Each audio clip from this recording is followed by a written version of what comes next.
4 a.m., March 12, 2025. Three drones entered restricted airspace over the Gulf of Aden. No transponder, no warning, just a silent signal, painting targets for what came next.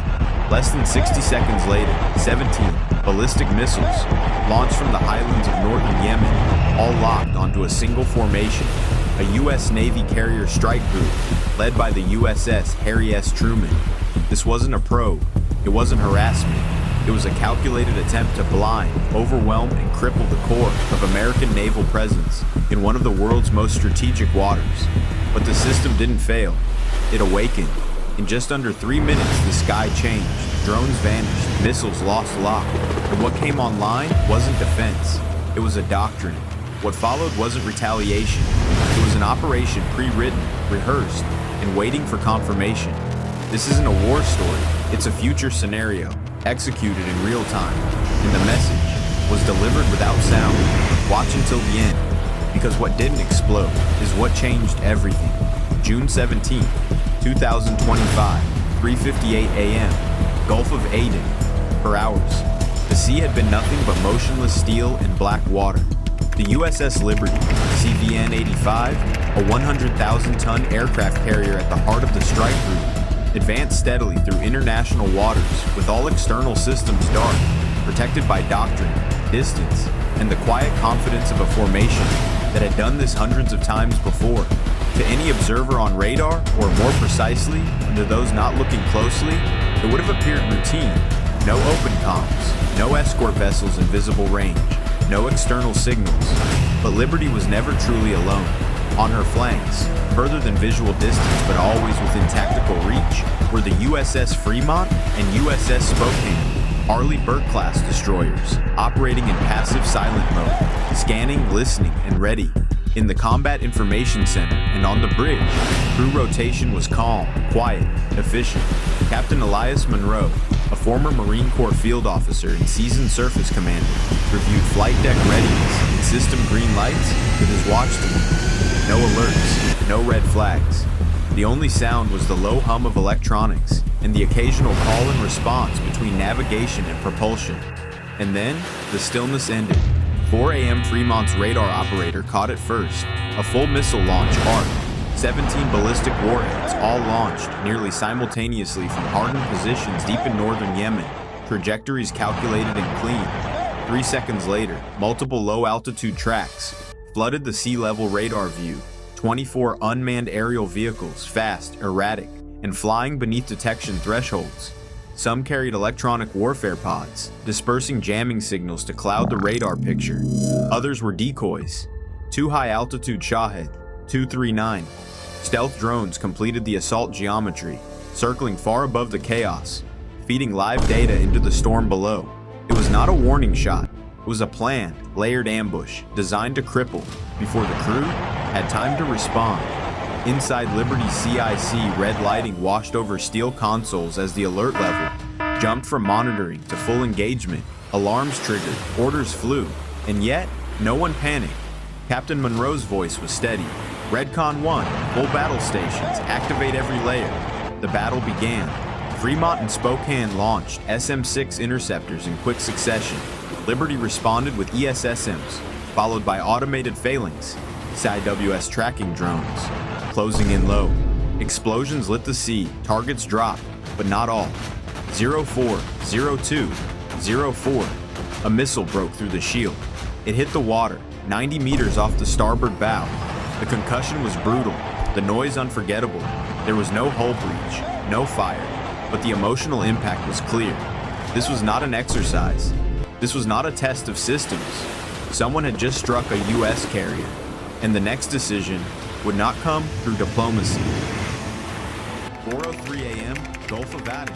The shockwave near Liberty's bow didn't damage the ship, but it changed everything. Within moments, the entire U.S. Navy strike group shifted from defense to engagement. Inside the Combat Information Center, the calm of protocol gave way to the urgency of real-time combat. Operators moved with purpose. No raised voices, no uncertainty. USS Gravely and USS Mason, holding their flanks, immediately adapted formation. Both destroyers were locked into the Aegis combat system, relaying full telemetry to Liberty. Missile launch tubes activated, ESSM stood ready, SM-6 interceptors armed. CIWS phalanx turrets scanned low-altitude corridors for threats. These weren't new procedures. This was doctrine executed in real time. In the air, an E-2D Hawkeye expanded radar coverage, identifying remaining drones and coordinating fire solutions.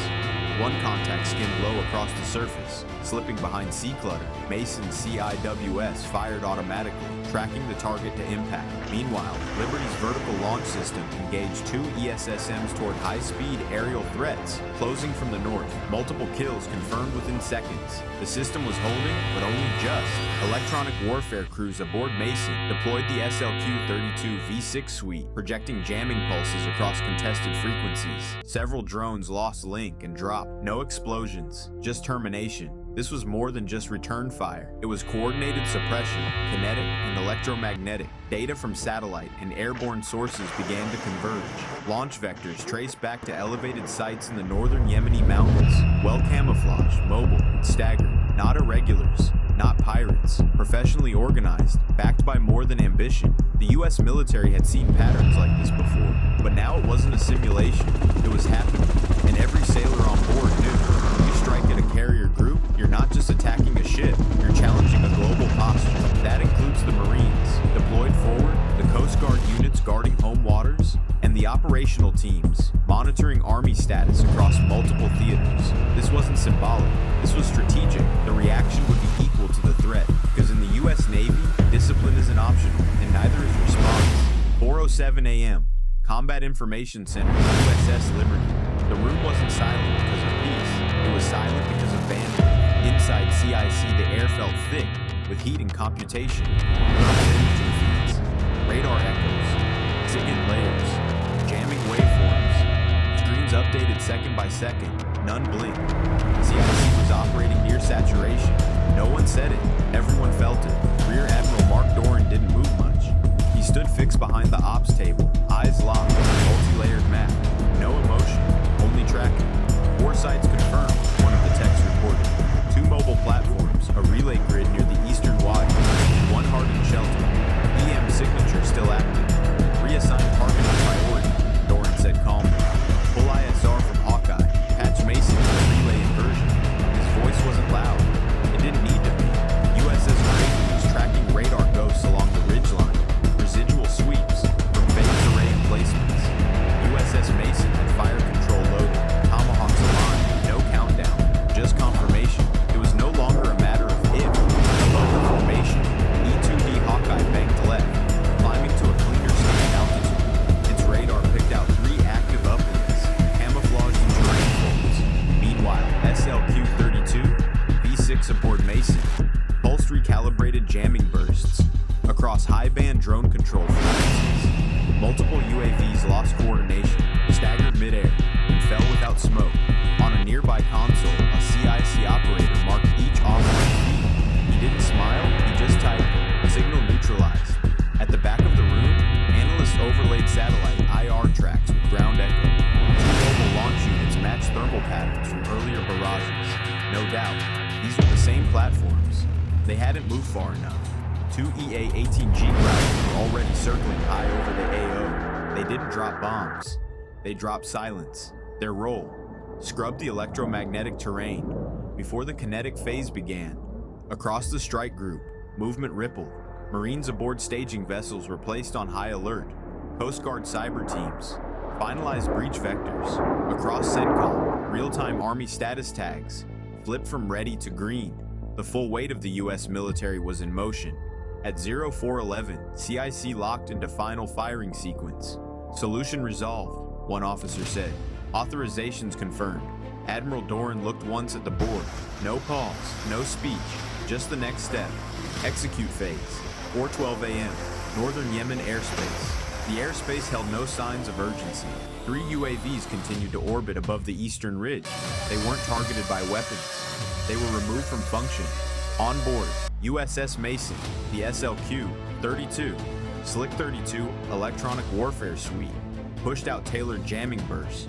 No kinetic rounds, no intercepts, just signal degradation, slow, deliberate. GPS drift, Control channel disruption. Feedback loops. Built to collapse guidance systems from within. The drone stalled, then lost orientation. Nothing burned. Nothing fell with force. They simply stopped. In USS Liberty's CIC, a signal exploitation unit tracked the waveform collapse. Operators adjusted algorithms, rerouted intercept feeds, re-indexed node disruption. No one raised a voice. Uplink Bravo looping. No Delta frozen. Thermal guidance dropped from all units. Targets weren't being destroyed. They were being silenced. At 0413, Tomahawk missiles launched from both USS Grovely and USS Mason. No announcements. Trajectory pre-programmed. Payloads optimized for structural denial. The missiles didn't climb high. They hugged the terrain, avoiding active jamming corridors. Strike windows were timed against regional scan gaps, mapped 12 hours prior. They weren't expected, they were inevitable. Overhead, 2 EA-18G Growlers moved across jamming corridors. Their purpose wasn't suppression, it was invisibility. Relays went dark, feedback vanished. Enemy UAVs lost reference mid-flight and defaulted into holding patterns. Allied SIGINT nodes in Djibouti and Bahrain confirmed the blackout. Intel convergence validated the isolation zone. Coordination held. At the rear of CIC, Rear Admiral Mark Doran reviewed the composite map. He said nothing. He didn't need to. Silence validated everything. Below deck, a junior technician monitored the final drop in signal integrity. Line by line, enemy architecture blinked off the screen. He tapped the log window. Network neutralized. That was the last word anyone spoke. This was no longer counterfire. This was doctrinal dominance. Our missiles finished what signals had already erased.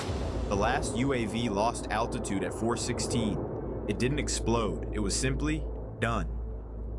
4:17 a.m. Central Command Theater grid. Bautzades. In the dark. Just before dawn, the command grid lit up with coordinates. No fanfare, no drama, just numbers. Confirmed in a line. The targets weren't moving. They were waiting to disappear. From USS Gravely, 4 Tomahawk block offers launched in sequence. Their destination, a reinforced command node embedded deep in Sauda Ridge. Each missile carried a payload, not for destruction, but for deletion. USS Mason followed moments later with precision salvos aimed at upland shelters tucked into a southern ravine. The mission wasn't about impact, it was about finality. Above the theater, an F-35C swept north, its radar locked onto a mobile launcher attempting to break through the perimeter. One laser-guided GBU-53B released. The strike was quiet. The result was permanent. Inside the Joint Operations Center, no one raised a voice. On screen, the bunker blinked off. Heat signature flattened. Telemetry gone. CIC teams across the fleet tracked every impact in sequence. There was no celebration, no commentary, only confirmation. At CENTCOM, the feed stabilized. The entire kill chain had moved from target to erasure in under 20 minutes. Electronic warfare teams reported continued spectrum silence. Growlers held position. No enemy transmissions returned. Allied ISR systems corroborated full suppression. Airspace denied. No threat detected. Across the network, indicators began to change. Marine staging teams received standby reset. Coast Guard resumed patrol frequencies. Army status dropped back to normal alert. The strike group maintained formation. No withdrawal. No posture. They didn't need to leave. The battlefield had already shifted. From above, it looked like nothing had happened. The ridgeline still stood. The hill still slept. The grid beneath was gone. Rear Admiral Doran reviewed the final strike log. All munitions accounted for. All signals lost.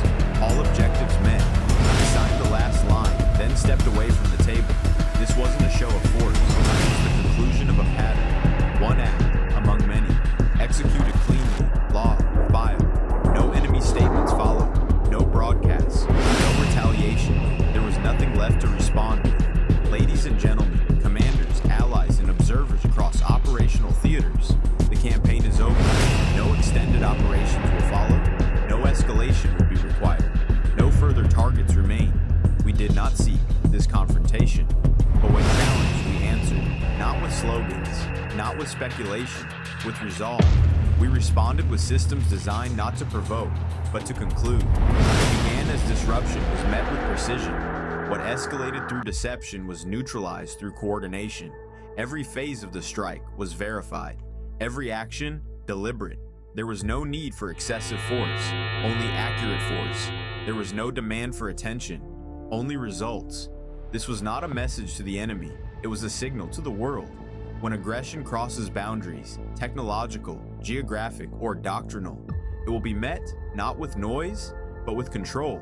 The mission was simple: restore operational balance, disable asymmetric reach, reaffirm freedom of movement in contested space, and it has been achieved in full. Let it be understood. This operation was not designed to destroy an army. It was designed to dismantle the illusion of impunity, to demonstrate that capability without responsibility has no future in modern conflict. We did not strike back to impress. We did not act to escalate. We executed to resolve. No warning was necessary. No follow-up will be offered. The silence following the strike is not absence. It is authority. It is presence, measured, unwavering, and absolute. Today the grid is clear. The spectrum is stable. The region is secure. All allied systems have returned to routine operation. Readiness remains high. Posture remains firm. This was not the beginning of something larger. It was the end of something unacceptable. To our partners, your coordination ensured success. To our forces, your discipline ensured clarity. To our adversaries, let the consequences speak in our place. We do not seek confrontation. We do not seek provocation. But we will never permit coercion through ambiguity, nor warfare through misdirection. This campaign is concluded. Its outcome is not measured in casualties, but in the restoration of strategic equilibrium. Let the world take note. We are not louder. We are not louder because we do not need to be. We are present, and we are ready. End of statement.